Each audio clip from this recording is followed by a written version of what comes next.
नमस्ते दोस्तों, आप सब कैसे हो। आशा करती हूँ आप सब लोग बहुत अच्छे होंगे।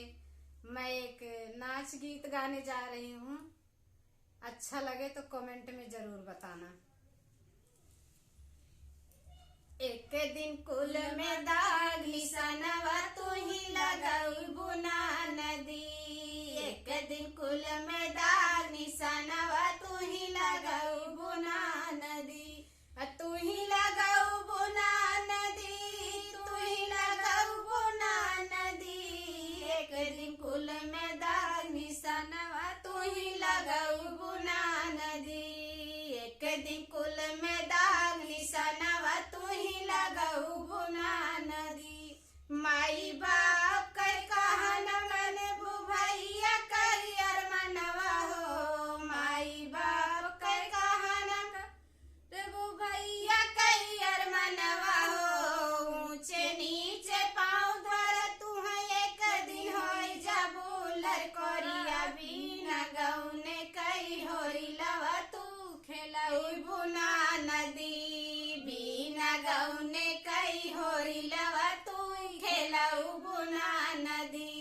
एक दिन कुल में दाग निशानवा तू ही लगाऊ बुना नदी।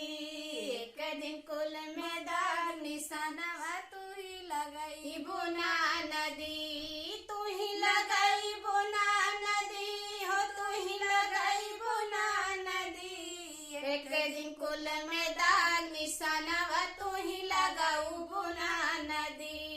एक दिन कुल में दाग निशानवा तू ही लगाई बुना नदी। ठाकुर बभान से आकड़ के चले बुदाऊना एक दिल है निसार हो। ठाकुर बभान से आकड़ के चले बुदाऊना एक दिल है निसार। फूकी है खेती खारी हनवा घर लुटाई बुना नदी। फूकी है खेती खारी हनवा घर लुटाऊ बुना नदी। एक दिन कुल में दाग निशानवा तू ही लगाई बुना नदी। तू ही लगाऊ बुना नदी हो, तू ही लगाऊ बुना नदी। एक दिन कुल में दाग निशानवा तू ही लगाऊ बुना नदी। एक दिन कुल में दाग निशानवा तू ही लगाऊ बुना नदी। जब तो रहिलू बारे लड़िकवा जब तो भाई सयानी हो। जब तो रहिलू बारे लड़िकवा जब तो भाई सयानी हो। गुंडन घेरी है तोरी डगरिया जुलुम मचाऊ बुना नदी। गुंडन घेरी है तोरी डगरिया जुलुम मचाऊ बुना नदी।